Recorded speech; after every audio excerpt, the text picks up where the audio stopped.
Friends, how are you? તમે ઘરમાં રહો અને સ્વસ્થ રહો એ સૂત્રને સાર્થક કરીને આપણા પ્લેટફોર્મ પર તો મળતા રહીએ છીએ.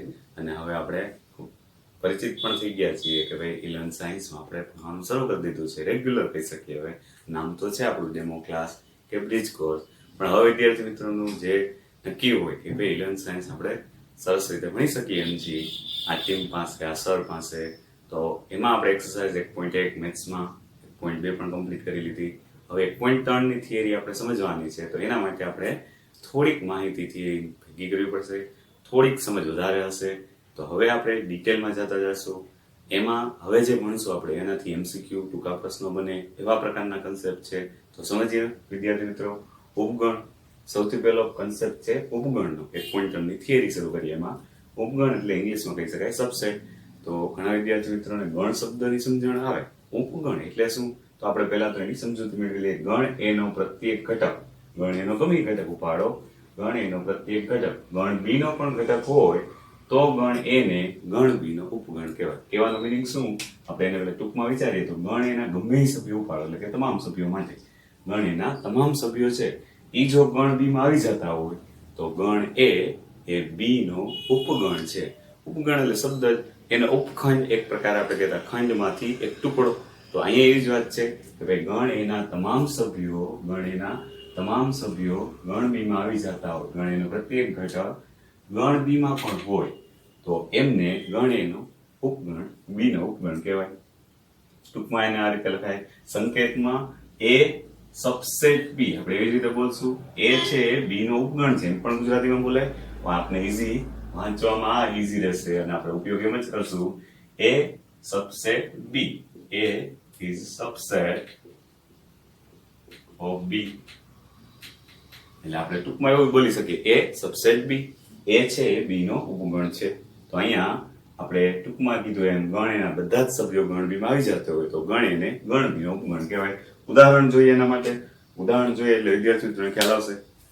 તો ઉદાહરણ સ્વરૂપે એમ કહું કે ગણ એમાં સભ્યો ધારો કે આ રીતે છે 1 2 3 અને ગણ બી માં સભ્યો છે 1 2 3 4 5 6. હવે આમાં ભલે વધારે સભ્યો હોય, આપણે જોવાનું શું છે, ગણ એના તમામ સભ્યો ગણ બી માં આવી જાય છે તો કે હા ગણ બી માં સમાવેશ થઈ જાય છે. આનો અર્થઘટન કે ગણ એના તમામ સભ્યો ગણ બી માં આવી જાય છે તો એ સબસેટ બી છે એમ કહેવાય. આવું આપણે ઈઝીલી સમજી શકીએ. હવે વિદ્યાર્થી મિત્રો આપણે એવું વિચારવાનું છે કે ભાઈ ગણ એના કોઈક સભ્ય રહી જાય તો, એવું પણ ઉદાહરણ જોઈ લઈએ આપણે. ધારો કે એક પ્રકારે બી ગણ આપેલો છે. બી ગણ ની અંદર હમણાં આપણે કીધું એમ 1 2 3 4 5 6, બરાબર. અને ડી ગણ આપેલો છે. ડી ગણમાં કંઈક આવા જ સભ્યો છે 1 2 3 8 9 10, આવા કંઈક સભ્યો છે ડી ગણમાં. તો રકમ જોઈને આપણે કહી શકો બી ના તમામ સભ્યો નથી આવતા, અમુક અમુક સભ્યો આવે છે તો એનાથી ઉપગણ બને નહીં. બધા જ સભ્યો આમાં સમાવેશ થાય છે તો કે ના 4 5 6 તો રહી જાય છે. જો સભ્યોની સંખ્યા નથી જોવાની, સભ્યો જોવાની. 4 નામનો સભ્ય આમાં નથી દેખાતો. એકાદો ઘટક પણ એવો મળી જાય કે આ ગણમાં છે ને આમાં નથી તો ઉપગણ નહીં કહેવાનો. તો બી છે એ ડી નો ઉપગણ નથી. ઉપગણ નથી એનો સંકેત માત્ર આ ઉપગણ છે ઇઝ નોટ સબસેટ એવું લખી નાખવાનું થાય. તો આ પ્રકારે સાવ લીટો કરી નાખવાનું થાય. અને વિદ્યાર્થી મિત્રો આના ઉપરથી આપણને ખબર પડે ઉપગણનો કન્સેપ્ટ સમજાય ત્યારે કે ભાઈ n એટલે પ્રાકૃતિક સંખ્યાનો ગણ. તો n કોઈકનો ઉપગણ છે કારણ કે n તો કોઈકમાં સમાસ થઈ જાય છે. તો આવું ઘણી બધી વાર આપણે લખેલું પણ હોય 8મા 9મા ધોરણમાં, કદાચ ન હોય તો ફરીવાર જોઈ લ્યો કે n એટલે પ્રાકૃતિક સંખ્યાનો ગણ. આ ઉપગણની નિશાની છે. n is subset w whole number. તો n તો શરૂ થાય 1 2 3 4 અને હોલ નંબર શરૂ થાય 0 1 2 3 4 up to. તો એનો મીનિંગ એવો થયો n ના તમામ સભ્યો w માં આવી જાય. w તો શરૂ થાય 0 1 2 3 4 up to, તો એ તો z માં આવી જાય. એટલે આવું પણ લખી શકાય w subset z. z is subset q કારણ કે z માં માત્ર પૂર્ણાંક છે. q માં પૂર્ણાંક તો ખરા, ધન પૂર્ણાંક, ઋણ પૂર્ણાંક, શૂન્ય ઉપરાંત અપૂર્ણાંકો કે જેને આપણે સમય સંખ્યા કહીએ છીએ એ પણ છે. તો તમામ સમય સંખ્યાઓ એટલે પૂર્ણાંક પણ એમાં આવી જાય. ઓકે, q છે એ સમય સંખ્યાનો ગણ. તો એનાથી મોટા ભાઈ કોણ આ, કારણ કે સમય સંખ્યાઓ તો આવી જ જાય, ઉપરાંત અસમય સંખ્યા આવે. q ના તમામ ઘટકો જે છે આમાં આરમાં હોય. તો આ આપણને બરાબર રીતે હવે સમજાયેલું હોય. ઘણી બધી વાર આમાંથી ચેન બ્રેક કરીને પણ પૂછે. કેવી રીતે, જરૂરી નથી ક્રમશઃ પૂછે. z છે એ r નો ઉપગણ છે કે નહીં, એકલ જગ્યા સ્વરૂપે આપણો ઉપયોગ આવશે. તો આપણે કહેવાનું હા z ના તમામ સભ્યો r માં સમાઈ જાય છે. એટલે વિદ્યાર્થી મિત્રો આ રીતે ઉપયોગ કરવાનો. ઘણી વાર આમ પૂછે આર છે એ n નો ઉપગણ કહેવાય કે નહીં, તો ના, એ R is not subset n, એ રીતે લખી દેવાનું. એવી જ રીતે અહીંયા આર છે, આ એટલે આપણને ખબર છે ઇરેશનલ નંબર ઉપરથી આપણે આ શબ્દ લીધેલો છે, અથવા ટી ગણ ઘણી વાર પણ લખેલો હોય. આઈ એટલે ઇરેશનલ નંબર એટલે કે અસમય સંખ્યાઓનો ગણ. અસમય સંખ્યાના ગણને બે રીતે દર્શાવાય, i4 ઓર t4. આપણે અહીં t પણ લીધેલું છે, તો i છે એ r માં આવી જાય તો કે આ તમામ અસમય સંખ્યા r માં આવી જાય. આટલું તો સમજાય સંખ્યા રેખા ઉપરથી વિદ્યાર્થી મિત્રો.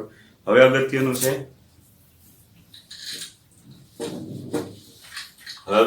એના પછી બીજી નોંધ. એ છે એ એનો ઉપગણ થાય કે નહીં વિચારીજો. ગણ એના તમામ ઘટકો ગણીમાં આવી જ જાય. ઉદાહરણ તરીકે એક ગણ લઈએ 1 2 3, તો બીજો ગણ સામે 1 2 3 રાખો તો ગણ એના તમામ સભ્યો ગણ એમાં આવી જાય છે. એટલે ગણ એ પોતે હંમેશા પોતાનો ઉપગણ કહેવાય જ. ખાસ ધ્યાન રાખજો, આનો ઘણી બધી વાર ઉપયોગ આવશે. આપણે ખાલી ગણમાં એક પણ સભ્ય નથી, તો શું કરવું? તો આપણે એમ કહી શકીએ ખાલી ગણમાં એક પણ સભ્ય ન હોવાથી પણ આપણે એવું તો કહી શકીએ કે આ ગણના તમામ સભ્ય આમાં આવી જ જાય છે, એક પણ સભ્ય છે જ નહીં, તો ઉપગણ કહેવાય. એટલે આ પણ વિશિષ્ટ નોંધ આ બંને, કારણ કે ખાલી ગણ પણ હંમેશા કોઈ પણ ગણનો ઉપગણ હોય. હજી વધુ, ખાલી ગણ પોતે પોતાનો ઉપગણ થાય જ, કારણ કે વ્યાખ્યા જે ઉપગણની છે એમાં પાલન થાય છે. આના તમામ સભ્યો આમાં આવી જાય છે, આમાં એક છે જ નહીં, તો કઈ ચેક કરવાની જરૂર નથી. એનો મિનિંગ ગણ ખાલી ગણ છે એ પણ પોતે પોતાના ઉપગણના આધારે કહી શકાય. તો ઉપગણનો કન્સેપ્ટ અગત્યનો. હજી આમાં ડિટેલમાં આપણે આગળ સમજશું. ઉપગણ માટે આપણે વિદ્યાર્થી મિત્રો દાખલો જો એક્સ્ટ્રા છે જે ટેક્સ્ટબુકમાં નથી, એક ગણ આવી રીતે 1 2 3 આપેલો હોય તો આના તમામ ઉપગણો લખો. એનો મિનિંગ આ ગણના ઉપગણ મિનિંગ ટુકડા પાડીને આપણે કેટલું લખી શકીએ, એના ટુકડા કરતા જાય તો એ ઉપગણ બનવા જોઈએ, નવા ગણ બનાવવાના છે. તો અહીંયા સૌથી પહેલું કામ, ગણ કોઈ પણ આપેલો હોય એનો ખાલી ગણ તો હંમેશા ઉપગણ હોય જ. આપણે નોંધમાં જોયું, એટલે ખાલી ગણ તો પહેલા જ લખી નાખું. જોજો બરાબર વિદ્યાર્થી મિત્રો, ખાલી ગણ તો હંમેશા કોઈ પણ ગણનો ઉપગણ હોય એટલે એ તો લખી જ નાખવાનું. પછી આપણે શું કામ કરીએ, એક એક ઘટકો લેતા જઈએ. ગણમાં એક રાખીએ તો જો આ ગણના તમામ સભ્યોમાં આવી જાય કે નહીં એટલે ઉપગણ કહેવાય, તો આ એક ઉપગણ બની ગયો એમનો. એ રીતે 2, એ રીતે 3. હવે બે બે ઘટકોની જોડી લેતા જઈએ, 1 2 2 3 1 3. જો આપણે બે બે ઘટકોની જોડી લીધી તો એ પણ આપેલ ગણના ઉપગણ બને. જેમ કે 1 2 આના તમામ સભ્યો આમાં આવી જાય છે, આના તમામ સભ્યો આમાં આવી જાય છે. વ્યાખ્યાનું પાલન બરાબર થાય છે એટલે આપણે આવી રીતે ટુકડા પાડી અને ઉપગણ બનાવી શકીએ. અને હજી એક ગણ બાકી રહી જાય છે જેને આપણે ગણ પોતે એવું કહી દઈએ 1 2 3. બરાબર, તો આના તમામ સભ્યો આમાં આવી જાય છે કે નહીં? હા, તો આ પણ ઉપગણ છે એટલે આપણે છેલ્લે નોંધમાં એટલે જ લખ્યું એ સબસેટ એ હોય જ હંમેશા. ભાઈ હંમેશા એનો સબસેટ હોય જ. તો આ બધી નોંધ ઉપરથી આપણને ખબર પડી, જો આ ગણના ઉપગણ લખવા ગયા તો 8 ઉપગણો મળ્યા, 1 2 3 4 5 6 7 8. હજી એક ઉદાહરણ આવું લઈએ એટલે આપણને વિદ્યાર્થી મિત્રો વધારે ખ્યાલ આવે. હવે એમાં કોઈ પણ અક્ષરોને બદલે મૂળાક્ષરો એ બી લઈએ આ પ્રકારે. હવે આ ગણના ઉપગણો લખો. આ બી ગણ હોય માની લ્યો, તો આ બી ગણના તમામ ઉપગણો લખો. તમામ ઉપગણો લખો.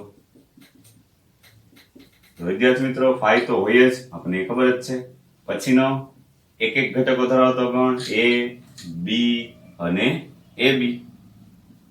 તો હવે એનાથી આગળ નહીં બને, તો આ કઈક પેટર્ન બને એવું છે. જો અહીંયા 2 ઘટકો આવ્યા તો 4 ઉપગણ આવ્યા, 3 ઘટકો લીધા તો 8 ઉપગણ આવ્યા, 4 ઘટકો લેશો તો 16 ઉપગણ આવે. તો આપણને આમ કઈક ધ્યાનમાં આવે કે 2 ઘટકો, જો ગણમાં સભ્યોની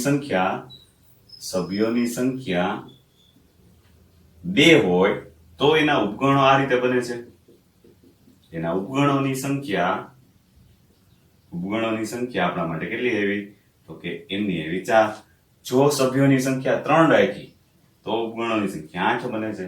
આ તો કંઈક વ્યાપક સ્વરૂપે સૂત્ર જેવું તારવી શકીએ. ધારો કે આપણે હજી એક ઉદાહરણ લઈએ કે ગણની અંદર એક જ સભ્ય રાખ્યો હોત તો એક જ સભ્યો એટલે ધારો કે અહીંયા રાખી દે આપણે સ્મોલ y. હવે આના ઉપગણો કેટલા? તો એક ખાલી ગણ તો હોય જ હંમેશા ઉપગણ પહેલા જ લખી નાખવાનો, અને ગણ પોતે પોતાનો ઉપગણ. ઓકે, તો 2 બન્યા. મિનિંગ કે જો સભ્યોની સંખ્યા 1 રાખવું તો ઉપગણની સંખ્યા 2 થાય છે. તો આ તો કંઈક ઘાતાંક સ્વરૂપે આવે છે. આ જે આવે છે સભ્યોની સંખ્યા એ 2 ની 1 ઘાત કરો, પછી સભ્યોની સંખ્યા 2 રાખી હોય તો 2 ની 2 ઘાત કરો તો જવાબ આવે, 2 ની 3 ઘાત કરો તો જવાબ આવે. આનું અર્થઘટન તો એવું થાય, જો સભ્યોની સંખ્યા 4 હશે તો 2 ની 4 ઘાત જ એના ઉપગણો બનશે. અહીંયા 2 ની 3 ઘાત, અહીંયા 2 ની 2 ઘાત, અહીંયા 2 ની 1 ઘાત. ને ઉલટેથી એટલે સમજાયું કે આપણને બરાબર સૂત્ર યાદ રહી જાય. ડાયરેક્ટ પણ કહી શકતો હતો, પણ એવું ન કર્યું, કારણ કે તમારો પોતાનો વિચાર આવવો જોઈએ. હું અહીંયા જ્યાં લખું ત્યાં સુધી તમને ક્લિયર થઈ ગયું હશે કે 2 ની n ઘાત. જો ગણના સભ્યોની સંખ્યા આગળ જતા n સુધી રાખો તો તમારે એના ઉપગણો કેટલા કહેવાના? 2 ની n ઘાત. તો આપણા માટે સૂત્ર બની ગયું. આ સૂત્રની માત્ર સમજૂતી મેળવવાની વાત થઈ કે જો સભ્યોની સંખ્યા આ રીતે રાખો તો ઉપગણોની સંખ્યા બનતી જાય છે. તો સભ્યોની સંખ્યા n હોય તો ઉપગણોની સંખ્યા 2n થાય. તો આપણે એ સૂત્ર સ્વરૂપે લખી લેશું કે ઉપગણનું સૂત્ર હંમેશા, ઉપગણો મેળવવા માટેનું સૂત્ર, સભ્ય સંખ્યા n હોય, સભ્ય સંખ્યા n હોય ગણ એમાં, તો તેના ઉપગણોની સંખ્યા હંમેશા ઉપગણો 2n જ હોય. બરાબર, ગણ એમાં સભ્ય સંખ્યા n હોય તો પછી એના ઉપગણોની સંખ્યા 2n જ હોય. આ આપણા માટે સૂત્ર થઈ ગયું. ગણ એમાં સભ્ય સંખ્યા n તો એના ઉપગણોની સંખ્યા 2n જ હોય. એટલે અગત્યનું વિદ્યાર્થી મિત્રો, કોષ્ટક તો માત્ર જાણકારી માટે. તમારે આમાંથી એમ યાદ કરવાનું કે કોઈ પણ ગણની અંદર જ્યારે તમને સભ્યો આપેલા હોય તો એના ઉપગણો કેટલા મળશે એ તમે ઇઝીલી કહી શકો. કોના આધારે? 2n ના આધારે. ઉદાહરણ તરીકે હજી આપણે એમ કહીએ કે ખાલી ગણ છે, ખાલી ગણમાં કેટલા ઉપગણો બને? તો એમાં તો એકય સભ્ય નથી, તો સભ્ય સંખ્યા આપણે 0 કહીએ. સભ્ય સંખ્યા 0 કહીએ તો ઉપગણના સૂત્ર મુજબ 2:0. ઘણા વિદ્યાર્થી મિત્રો અહીંયા 0 બોલી જાય. ખાસ ધ્યાન રાખજો, 2:0 એટલે 1. તો અહીંયા આપણે એમ કહી શકીએ ખાલી ગણને હંમેશા એક પોતે જ ઉપગણ હોય. તો આપણે એવું પ્રૂફ કરી દીધું, ખાલી ગણ પોતે પોતાનો ઉપગણ હોય અને એની પાસે એક જ ઉપગણ હોય. તો આવી જ રીતે n બરાબર કદાચ 5 હોત તો સભ્ય સંખ્યા 5, તો 2:5 એનો જવાબ, એટલે કે 32 ઉપગણો લખવાના થાત. આ પણ આપણે વિચારી શકીએ. હવે વિદ્યાર્થી મિત્રો, આપણે આ જોયા પછી કે ગણ એમાં સભ્યોની સંખ્યા n હોય તો તેના કુલ ઉપગણોની સંખ્યા 2n હોય. એ તો આપણે ખ્યાલ આવી ગયો. 2n એટલે જે કાંઈ ઉપગણો બને એમાંય 2 ભાગ પડે છે. તો ગણ એમાં જે આપણે એમ કહીએ કે એના ઉપગણો વિચારો, ગણ એના ઉપગણો તો 2 પ્રકારના ભાગ પડે એમાં. કાં તો ઉચિત ઉપગણ હોય, કાં તો અનુચિત ઉપગણ હોય. એટલે ઉપગણોના હંમેશા 2 પ્રકાર. કાં ઉચિત એટલે યોગ્ય, આપણે એમ કહી શકીએ પ્રોપર. અનુચિત એટલે આપણે દેખાતા નથી પણ છતાંય છે, તો એને ઇમ્પ્રોપર સબસેટ કહેવાય. એટલે અનુચિત દેશી આમ શબ્દ છે ગુજરાતી, પણ આપણા માટે આમ સમજવા માટે ઇંગ્લિશ શબ્દ ઈઝી રહેશે. ઇમ્પ્રોપર તો આપણને ખબર પડી જાય કે પ્રોપર નથી, તો આપણે એના પરથી યાદ રાખીશું અનુચિત. બરાબર, આપણે વિદ્યાર્થી મિત્રો મેથ્સમાં એવું બને ઘણા શબ્દોનું ટ્રાન્સલેશન એવી રીતે થયું હોય કે જે આપણને સરળતાથી સમજણ ન મળે, તો એવા ઇંગ્લિશ શબ્દને ધ્યાનમાં રાખીએ તો સરળ થઈ જાય. જેમ કે સબસેટ છે, ઈઝી પડે બોલવું. ઉપગણ બોલવું એ વધારે તકલીફ પડે, એના બદલે સબસેટ તો ઈઝી પડે આપણને. તો અહીંયા સબસેટ એટલે કે ઉપગણના 2 પ્રકાર છે. એમાં અનુચિત ઉપગણ કોને કહેશું? તો કે ગણ એમાં phi અને a હોય. phi અને a એટલે કે ગણ પોતે, આ હંમેશા એના અનુચિત ઉપગણ કહેશું. phi એટલે શું કામ? કારણ કે એ આપણે દેખાતો નતો છતાંય એનો ઉપગણ બને છે, એટલે અનુચિત થયો. અને ગણ એ પણ પોતે પોતાનો ઉપગણ એવું આપણે વિચાર્યું નતું, છતાં એ ઉપગણ થયો. ઉપગણની વ્યાખ્યા પ્રમાણે બધું પાલન કરે છે. એનો મિનિંગ એવો થયો કે આ બંને અનુચિત ઉપગણો છે, પ્રોપરલી દેખાતા નથી પણ છતાંય ઉપગણની વ્યાખ્યાનું પાલન કરે છે, એટલે ઉપગણ કહેવાય. તો phi અને a એ બંને અનુચિત ઉપગણ કહેવાય. તો કયા ઉચિત ઉપગણ કહેવાય? તો કે આ સિવાયના phi અને ગણ પોતે, એટલે કે a જે છે ગણ પોતે, તે સિવાયના તમામ ઉપગણો, તે સિવાયના તમામ ઉપગણો એના ઉચિત ઉપગણ કહેશું. તો હમણાં જ આપણે એક ઉદાહરણ લીધું હતું, એ ઉદાહરણ ઉપર કહીએ કે એ ગણ 1 2 3 છે. આમાં હું પ્રશ્ન એવો પૂછું, ઉચિત ઉપગણોની સંખ્યા જણાવો. ઉચિત ઉપગણોની સંખ્યા જણાવો. મેં ઉપગણ લખવાના નથી કીધા, આ પ્રશ્ન એવી રીતે કર્યો કે ઉચિત ઉપગણો કેટલા હશે. તો પહેલા તો તમને શું ખબર હોવી જોઈએ? કુલ ગણ કેટલા મળે? કારણ કે 3 સભ્યો છે તો 2 ની 3 ઘાત. 8 સભ્યો મળે, 8 ઉપગણ મળે, પણ 8 ઉપગણ બધાય ઉચિત ના કહેવાય. એમાં 2 કાઢી નાખવાના, એક ગણ પોતે અને ખાલી ગણ. 8 માંથી 2 સભ્યો કાઢી નાખીએ, 2 ઉપગણ, તો જવાબ આવશે આપણા માટે 6. તો અહીંયા આપણે એમ કહી શકીએ કે અહીંયા ઉચિત ઉપગણોની સંખ્યા 6. અનુચિત તો હંમેશા 2 જ હોય, કારણ અહીંયા આપણે એમ કહી શકીએ કારણ અનુચિત 2 હોય. અનુચિત ઉપગણ 2 જ હોય. તો વ્યાપક સ્વરૂપે આપણે એવું સૂત્ર બનાવી શકીએ, એવી નોંધ કહી શકીએ કે હંમેશા ગણ એ માટે ઉચિત ઉપગણોની સંખ્યા ઉચિત ઉપગણોની સંખ્યા. પેલા ઉપગણો કુલ જેટલા મળે છે એ 2n યાદ કરી લેવાના, એમાંથી અનુચિત બાદ કરવાના. તો અનુચિત હંમેશા 2 જ હોય વિદ્યાર્થી મિત્રો. ઘણી વખત કોઈક ને કોઈક રેફરન્સમાં જુદું જુદું લખેલું છે. ખરેખર અનુચિત જો પ્રોપરલી જોઈએ તો 2 પ્રકારના અનુચિત ઉપગણ છે, 5 અને 1. તો 2n - 2 આ ઉચિત ઉપગણોની સંખ્યાનું સૂત્ર આવી ગયું. ક્યારેય પણ અનુચિત ઉપગણ પૂછે તો 2 જ હોય, ગણ પોતે અને ખાલી ગણ. હવે એવું વિશિષ્ટ સ્વરૂપે પૂછી શકે કે ખાલી ગણને કેટલા અનુચિત ઉપગણ હોય, તો એક જ, કારણ કે ગણ પોતે જ છે. ખાલી ગણ તો એનો ઈ જ પોતે આવી ગયો. એટલે કે આવું પણ પૂછી શકે. તો એ પણ ધ્યાનમાં રાખવાનું કે ખાલી ગણ છે 5 ને અનુચિત ઉપગણોની સંખ્યા પ્રશ્ન આવે, અનુચિત ઉપગણોની સંખ્યા તો એક. તો આ બધી જે વાત છે આપણે એ ખાલી ગણ ન હોય તેવા તમામ પ્રકારના ગણ. આ ગણ જે છે જે ખાલી ગણ ન હોય એટલે કે રિક્ત ન હોય એટલે કે અરિક્ત હોય, એવું પણ ઘણી વાર લખેલું હોય. અરિક્ત ગણ, ખાલી ગણ ન હોય તેવા તમામ પ્રકારના ગણ માટેની વાત છે. લાવો માથાભારે શબ્દો હું ઓછો ઉપયોગ કરીશ, પણ કદાચ ક્યાંક આવું લખેલું હોય તો આપણને ખબર પડી જવી જોઈએ. ખાલી ગણ એને બદલે રિક્ત ગણ લખાય, બરાબર. અને ખાલી ગણ ન હોય એવો શબ્દ ઉપયોગ કરવો હોય અરિક્ત ગણ.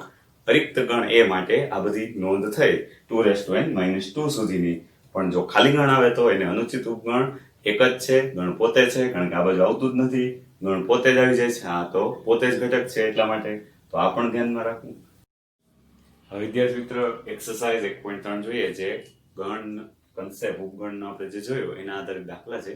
બધી જ થિયરી પૂરી નથી થઈ, પણ હજી આપણે ઉપગણના કન્સેપ્ટ આધારિત દાખલા શરૂ કરીએ. તો પહેલો દાખલો એવો છે, સબસેટ ઓર નોટ સબસેટ. આ બેમાંથી નિશાની મૂકીને ખાલી જગ્યા પૂરવાની છે. તો આપણે સબસેટ મીનિંગ સમજીએ. ઉપગણ તો ઉપગણ હોય, તમામ ઘટકો બીજા ગણમાં આવી જતા હોય તો ઉપગણની નિશાની. કોઈ એકાદો ઘટક ન આવતો હોય, એકથી વધારે ઘટકો ન આવતા હોય તો નોટ સબસેટ. તો અહીંયા આપણે નિશાની મૂકીએ. 2 3 4 પેલી ખાલી જગ્યા એવી છે, 2 3 4 એ 2 3 4 આમાં આવી જાય છે. તો કે હા, તમામ ઘટકો આ ગણનામાં સમાવેશ થઈ જાય છે. Means is subset. એબીસી નામના તમામ ઘટકો બીસીડી ગણમાં નથી આવતા, કારણ કે એ નથી. તો એ નામનો સભ્ય અહીં ક્યાંય દેખાતો નથી, મીનિંગ નોટ સબસેટ. હવે એવી જ રીતે ત્રીજો દાખલો, તમારી શાળાના ધોરણ 11 ના વિદ્યાર્થીઓનો ગણ. તો ધોરણ 11 ના વિદ્યાર્થીઓ છે એ શાળાના વિદ્યાર્થી કહેવાય. તો સામે ગણ આપેલો છે તમારી શાળાના વિદ્યાર્થીઓનો ગણ. આમાં તો ધોરણ 1 થી શરૂ કરી 12 સુધી તમામ વિદ્યાર્થી આવી ગયા. અને અહીંયા 11મા ધોરણના વિદ્યાર્થીનો ગણ, એમાં રમણભાઈ, મગનભાઈ, ચમનભાઈ જે વિદ્યાર્થી બેઠા હોય એ તમામ વિદ્યાર્થીઓ શાળાના વિદ્યાર્થી તો કહેવાય જ. મીનિંગ આ ગણના ગમે સભ્યો પાડશો આ ગણની અંદર આવે જ. It means subset. ઓકે. હવે એના પછી ચોથો ક્વેશ્ચન છે, સમતલમાં આવેલા વર્તુળ. તો x કે જ્યાં x છે સમતલમાં આવેલા વર્તુળ. વર્તુળ છે કોઈ પણ કેન્દ્ર, કોઈ પણ ત્રિજ્યા વાળા વર્તુળ, કારણ કે માત્ર ચોખવટ વર્તુળની કરેલી છે સમતલના. તો 1 એકમ ત્રિજ્યા, 2 એકમ, 3 એકમ ત્રિજ્યા, જુદા જુદા કેન્દ્રો વાળા એવા અસંખ્ય વર્તુળો આ ગણની અંદર આવેલા છે. જ્યારે સામે આ જ સમતલના 1 એકમ ત્રિજ્યા વાળા વર્તુળની વાત કરો તો આમાં તો લિમિટેડ આવી ગઈ, કારણ કે 1 એકમ ત્રિજ્યા વાળા વર્તુળ જ આવેલા છે. તો આ ગણની અંદર કેટલા એવા વર્તુળ છે જેમાં સમાવેશ થતો નથી, meaning not subset, is not subset. અને પાંચમો ક્વેશ્ચન જોઈએ તો સમતલમાં ત્રિકોણ. હવે આખો સમતલ ત્રિકોણોથી બનેલો છે, ગમે એ પ્રકારના ત્રિકોણો. તો લંબ ત્રિકોણ હોય, કાટકોણ ત્રિકોણ જેને આપણે કહીએ, કે પછી સમદ્વિભુજ ત્રિકોણ હોય, સમબાજુ ત્રિકોણ, વિષમબાજુ ત્રિકોણ, તમામ પ્રકારના ત્રિકોણોની અંદર આવેલા છે. જ્યારે આમાં સામે આવેલો ગણ તો તમામ લંબચોરસો છે. તો આમાંથી ગમે ત્રિકોણ ઉપાડો તો એ આ ગણમાં તો નથી, કારણ કે અહીંયા તો લંબચોરસની વ્યાખ્યા આપેલી છે. તો અહીંયા આ માના કોઈ પણ સભ્ય આમાં નથી, નોટ સબસેટ એવું કહી શકીએ. એના પછીનો ક્વેશ્ચન, સમતલમાં સમબાજુ ત્રિકોણોનો ગણ. વિદ્યાર્થી મિત્રો ખાસ વિચારજો, સમબાજુ ત્રિકોણો ત્રણેય બાજુ સમાન હોય તો આ ગણની અંદર આવેલો સભ્ય. ઉદાહરણ તરીકે ત્રિકોણ એબીસી સમબાજુ હોય, ત્રિકોણ ડીએફ સમબાજુ હોય, તો આવા ઘણા બધા ત્રિકોણો આમાં આવેલા છે, પણ એ સમબાજુ છે. જ્યારે આમાં આ જ સમતલમાં આવેલા ત્રિકોણો, તો આ તો એનાથી મોટો ગણ થઈ ગયો, કારણ કે સમતલના બધા ત્રિકોણો, સમતલની અંદર આવેલા બધા ત્રિકોણો સમબાજુ હોય, વિષમબાજુ હોય, સમદ્વિબાજુ બધા આવેલા છે. તો સમબાજુ તો એમાં આવેલા જ કહેવાય. એટલે આ ગણનો દરેક સભ્ય આમાં સમાવેશ થાય છે. It means subset. અને નેક્સ્ટ 7મો પ્રશ્ન, યુગ્મ પ્રાકૃતિક સંખ્યા. તો આપણે જોઈને જ ખબર પડી જાય 2 4 6 8 આવા તમામ સભ્યો પૂર્ણાંક સંખ્યામાં સમાવેશ થઈ જ જાય, કારણ કે પૂર્ણાંક સંખ્યા એટલે ધન પૂર્ણાંક હોય, ઋણ પૂર્ણાંક હોય, અને એમાં યુગ્મ હોય, અયુગ્મ પણ હોય. તો યુગ્મ સંખ્યાનો સમાવેશ થઈ જ જાય. તો આવું સરળ છે વિદ્યાર્થી મિત્રો ઉપગણનો કન્સેપ્ટ. હવે વિદ્યાર્થી મિત્રો દાખલા નંબર 2 એમાં આપેલું છે નીચેના વિધાનો સત્ય છે કે અસત્ય તેની ચકાસણી કરો. મીનિંગ આપણને બધું ગોઠવીને જ આપેલું છે, સાચું ખોટું નક્કી કરવાનું છે, સબસેટ નોટ સબસેટ સાચી રીતે ગોઠવાયેલું છે કે કેમ એ આપણે સમજાવવાનું છે. તો અહીંયા ગણ એ બી, ગણની અંદર સભ્ય એ બી છે, તો અહીંયા એ બીસી એ છે. ક્રમ આડાવડો હોય તો કઈ વાંધો નહીં. આ તમામ સભ્યોમાં આવી જાય છે તો કે હા, આ તમામ સભ્યોમાં આવી જાય છે તો ઉપગણ લખવું જોઈએ, સબસેટ લખવું જોઈએ, જેને પેલા અહીંયા નોટ સબસેટ લખેલું છે. આપેલું વિધાન ખોટું છે, આ વિધાન અસત્ય છે એવું કહી શકાય, કારણ કે સબસેટ હોવું જોઈએ. કારણ સમજૂતી માટે કહીએ કારણ કે અહીંયા શું હોવું જોઈએ, સબસેટ હોવું જોઈએ. એ બી છે એ તો બીસીએ નો સબસેટ થાય, તો આ રીતે હોવું જોઈએ. પછી અહીંયા ગણની અંદર સભ્યો એ ઈ બે જ આપેલા છે સભ્યો, જ્યારે સામે ગણની અંદર અંગ્રેજી મૂળાક્ષરો પૈકીનો કોઈને કોઈ સ્વર લખવાનો. અંગ્રેજી મૂળાક્ષરો પૈકીનો સ્વર તો શું થાય, એ ઈ આઈ ઓ યુ, મીનિંગ કે એ એમ આવી જાય તો આપેલું વિધાન સત્ય છે, સાચું જ લખાયેલું છે. ઓકે, ત્રીજું 1 2 3 નામના સભ્ય છે એ બધામાં આવી જાય તો કે ના 2 નથી આવતો, બાકી આવી જાય 1 3 આવી જાય પણ 2 નથી આવતો તો સબસેટ ના લખાય, તો આ વિધાન અસત્ય છે. અસત્ય છે તો એનું કારણ હવે આપણે સમજી ગયા. કારણ લખવું હોય તો 1 2 3 આ ગણને સમાવેશ આ ગણમાં થતો નથી સભ્યોનો, મીનિંગ કે આવું લખવું જોઈએ, નોટ સબસેટ. વિચારી જો બેકગ્રાઉન્ડ મ્યુઝિક વધારે ન સંભળાય લેવો છે, પોઝ કરી દઉં છું તો અહીંયા આપણા માટે આ કારણ જાણીતું થઈ જશે. એના પછી પણ ચોથો પ્રશ્ન, ગણની અંદર સભ્ય એ છે તો અહીંયા એબીસી, તો આ તો સત્ય છે કારણ કે ઇઝીલી ખબર પડી જાય, તમામ સભ્યોમાં આવી જાય છે, સત્ય છે, કારણ સબસેટ લખેલું બરાબર છે. પાંચમું, તો ગણ એમાં આ ગણની અંદર એ નામનો સભ્ય આવેલો છે, અહીંયા એબીસી નામનો સભ્ય આવેલો છે, પણ આવું બિલોંગ્સ ટુ ના લખી શકાય. ખરેખર આ બાજુ ગણ, આ બાજુ ગણ, તો અહીંયા ગણની નિશાનીની વાત આવે, મીનિંગ કે આ અસત્ય છે. ખરેખર ભૂલ શું કરી છે જાણી જાણી લોકોએ કે અહીંયા બિલોંગ્સ ટુ આપી દીધું. કારણ આપણે શું હોવું જોઈએ, સાચું કારણ એ છે ઉપગણ એબીસી નું, આવું લખાયેલું હોવું જોઈએ, એટલે અસત્ય છે એનું કારણ અહીંયા સમજૂતી માટે આપણે આપ્યું છે. છઠ્ઠો પ્રશ્ન એ પણ ખૂબ સરળ છે. 6 કરતા નાની યુગ્મ પ્રાકૃતિક સંખ્યા 6 કરતા નાની લેવાની અને પાછી યુગ્મ લેવાની, તો 2 4 જ થાય.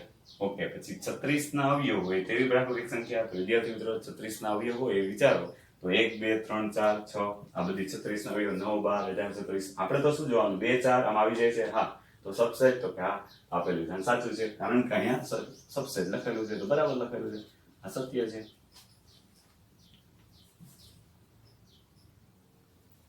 હવે વિદ્યાર્થી મિત્રો દાખલા નંબર 3 એ પણ વિધાનો સાચા છે ખોટા અને કારણ સાથે આપણે જણાવવાનું છે. અહીં ચકાસણી કરો તો કારણ સાથે પણ જણાવો. તો અહીંયા એના માટે પેલા ગણ એ આપેલો છે, એક વિશિષ્ટ પ્રકાર આપેલો છે. ગણમાં અમુક સભ્યો આપેલા છે, 1 2 5 એવા સભ્યો. 3 4 નામનો એક ગણ સ્વરૂપે અંદર આપી દીધો, તો આ પણ એક સભ્ય ગણો. આગળ જતા એની થિયરી પણ જોવાના છીએ, પણ અત્યારે આપણે સમજૂતી માટે આ અત્યારે ગણ એનો સભ્ય કહેવાય, ખાસ સમજો. જેમ આ સભ્ય છે, જેમ આ સભ્ય છે એમ આ પણ એક સભ્ય જ કહેવાય, ખાસ ધ્યાનમાં રાખજો, એનાથી બધા જ પ્રશ્નો સોલ્વ થઈ જશે. તો અત્યારે પહેલો જ ક્વેશ્ચન આવ્યો, 3 4 નામનો ગણની અંદર જે ઘટક છે એ શું એ ગણનો સભ્ય, એ ગણનો સમાવેશ થઈ જાય છે, ઉપગણ છે? તો કે આ ઉપગણની નિશાની અત્યારે દર્શાવી શકીએ નહીં, કારણ કે આ તો સભ્ય તરીકે કામ કરે છે. તો આપણે એવું કહી શકીએ કે અહીંયા સભ્યને જો ગણમાં છે કે નહીં દર્શાવવું હોય તો આપણે બિલોંગ્સ ટુ લખવું જોઈએ. અહીંયા તો ખોટું છે, અસત્ય છે આ, બરાબર, કારણ કે બિલોંગ્સ ટુ આવે તો એના પછીનો ક્વેશ્ચન એના જવાબ સ્વરૂપે છે. 3 4 નામનો આ ઘટક જે છે એ ગણ એ માટે શું કહેવાય, તો કે ગણ એનો સભ્ય છે, ગણ એનો સભ્ય છે એટલે બિલોંગ્સ ટુ લખાય, તો આ સત્ય છે. થોડુંક અલગ લાગે વિદ્યાર્થી મિત્રો, એવું થાય કે અહીંયા તો અત્યાર સુધી આપણે સબસેટ ને એવું દર્શાવતા, પણ એ જો ગણમાં છૂટા છૂટા ઘટકો હોય 1 2 3 4 તો ઉપગણ સ્વરૂપે લખી શકાય, બાકી અત્યારે સભ્ય તરીકે કામ કરે છે. હવે આ સભ્યને પાછો ગણ ઉપગણ સ્વરૂપે મૂકવો હોય તો 3 4 નામનો સભ્ય અને એની બહાર છગડીયો કૌંસ, એટલે હવે શું થઈ ગયું આપણા માટે, આ સભ્ય એક ગણમાં આવેલો છે તો આના તમામ સભ્યો આ ગણની અંદર આવેલા તમામ સભ્યો ગણ એમાં આવી જાય છે, તો કે હા તો આનો ઉપગણ છે, તો આ સાચું છે. ડબલ વાર અહીંયા ગણ આવી ગયો એટલા માટે આ સભ્ય, જેમ આપણે એવું લખતા ઉદાહરણ તરીકે એબીસી, એમાં અહીંયા એ નામનો સભ્ય અને એનો ઉપગણ બનાવ્યો તો સબસેટ કહેતા, એ જ રીતે અહીંયા ગોઠવી દીધું આપણે, બરાબર, ખાલી નિશાની થોડી ફેર છે. તો હવે એ જ રીતે 1 બિલોંગ્સ ટુ એ, તો કે આ કહી શકાય 1 નામનો સભ્ય ગણ એમાં છે, તો આ સત્ય છે. પછી 1 નામનો ઘટક, આ ઘટક છે અહીંયા અને અહીંયા ગણ છે, તો કોઈ દિવસ ઉપગણ આવે જ નહીં, એટલે 1 નામનો ઘટક એ ગણ એની અંદર આવેલો કહેવાય, ઉપગણ ના કહેવાય. તો અહીંયા વિદ્યાર્થી મિત્રો ઉપગણ લખેલું ખોટું કહેવાય, તો અસત્ય છે. જ્યારે જો આ બાજુ પણ ગણ લખી દીધો ચકડી કૌંસમાં તો સાચું કહેવાય. જેમ કે એવી રીતે લખી દઈએ કે 1 નામનો સભ્ય અને એનો ગણ એ ગણીનો ઉપગણ છે તો સાચું પડે. તો અત્યારે આ ખોટું છે. એના પછી છઠ્ઠો 1 2 5 1 2 5 ના સભ્યોનો એક ઉપગણ બનાવ્યો એ ગણીનો ઉપગણ થાય, તો આ વાત સાચી છે. કારણ કે આપણે ચેક કરી શકીએ આ ગણના તમામ સભ્યો ગણમાં આવેલા છે. એવી રીતે 1 2 5 ને ગણની અંદર રાખીને એમ કહો કે ગણ એનો સભ્ય છે, તો કે ના, એ તો એનો ઉપગણ છે એટલે અસત્ય થઈ ગયો. હવે 1 2 3 સાથે રાખો 1 2 3 3 આમાંથી છૂટો પડી જ ન શકે, છતાં એ લોકોએ રાખ્યો છે. તો આપણે એવું કહેવાનું કે આ સબસેટ છે, તો કે ના, આ સબસેટ નથી, અસત્ય છે. કારણ કે આના તમામ સભ્યો 1 આમાં આવેલો છે, 2 આમાં આવેલો, 3 નામનો સભ્ય ક્યાંય છે જ નહીં. આ તો અલગ જ સભ્ય છે, જોડે છે 3 4 નામની, એટલે 3 નામનો સભ્યમાં ક્યાંય છે જ નહીં, એટલે નોટ સબસેટ, અસત્ય કહેવાય. 5 એટલે ખાલી ગણ. ખાલી ગણ છે એ ગણ એનું ઉપગણ કહેવાય, not belongs to. Belongs to કે એવી નિશાની લખી જ ના શકાય. ડાબી સાઈડે ગણ, જમણી સાઈડે ગણ, તો ગણની વાત આવે ઉપગણ હોય કે ઉપગણ ન હોય. અહીંયા બિલોંગ્સ ટુ ન લખી શકાય, અસત્ય છે. એના પછીનું સાચું છે કે 5 સબસેટ એવું લખી શકાય, તો અસત્ય છે. હવે ખાસ સમજો વિદ્યાર્થી મિત્રો 11 માં MCQ સ્વરૂપે કે ટૂંકા પ્રશ્નો સ્વરૂપે હોય તો ઘણા બધા ભૂલ કરે. 5 લખેલો છે એટલે પોતે ગણ છે, એની બહાર પાછો ગણ આવી ગયો. તો હવે ગણની બહાર પાછો ગણ આવી ગયો તો વિદ્યાર્થી મિત્રો આ તો એક પ્રકારે સભ્યવાળો ગણ થઈ ગયો. આ તો કંઈક એમ દર્શાવે છે કે અહીંયા ધારો કે રમણભાઈ લખેલું હોય તો રમણભાઈ ગણમાં, તો રમણભાઈ નામનો સભ્ય ગણ એમાં છે કે નહીં, તો ખરેખર તો આવું લખી જ ન શકાય. આ એક સભ્ય થઈ ગયો એટલે કે આ એક ઘટક આ ગણ એમાં સમાવેશ થતો નથી, તો આ અસત્ય છે. ખાસ ધ્યાન રાખજો, ખાલી 5 લખેલું હોય તો ખાલી ગણ, પણ બે ભેગા કરીને લખવામાં આવે, જેમ કે આમ ખાલી ગણની નિશાની, ના, તો આ એકાકી ગણ થઈ ગયો. એકાકી ગણ આવો કોઈ સભ્ય છે 5 નામનો, તો કે ક્યાંય દેખાતો નથી, એટલે આપણે અહીંયા નોટ સબસેટ લખવું જોઈએ, એટલે અહીંયા અસત્ય છે. આમ નામ લખ્યું હોત 5 સબસેટ તો સાચું પડે. એટલે આમ નાના એવા ક્વેશ્ચન છે પણ અગત્યના છે. સાથે દાખલા નંબર 4 વિદ્યાર્થી મિત્રો, દાખલા નંબર 4 પણ જાતે કરી શકશો, કારણ કે તમામ ઉપગણો લખવાના છે. એમાં એક બે દાખલા આપણે એક્સ્ટ્રા ઉદાહરણ સ્વરૂપે એ પ્રકારના જોઈ ગયા છીએ, એટલે 3 દાખલા સમજી પ્રયત્ન કરી અને સોલ્વ કરી તમે ફેર બુક બનાવતા હોય તો એમાં પણ લખી લેજો, કારણ કે આપણે રેગ્યુલર ભણવાનું છે. અને ચોથો દાખલો જે છે તો એ ચોથો દાખલો પણ જાતે કરી શકો. જે વિદ્યાર્થી મિત્રો પાસે હજી ટેક્સ્ટ બુક ન હોય તો PDF સ્વરૂપે અવેલેબલ છે, અવેલેબલ નેટ પર મળી જશે, અથવા તો ગ્રુપમાં મુકાવી દઈશ, અથવા એ દાખલા નંબર 4 ની રકમ હમણાં આપી દઉં છું, તો એ જાતે કરી શકશો.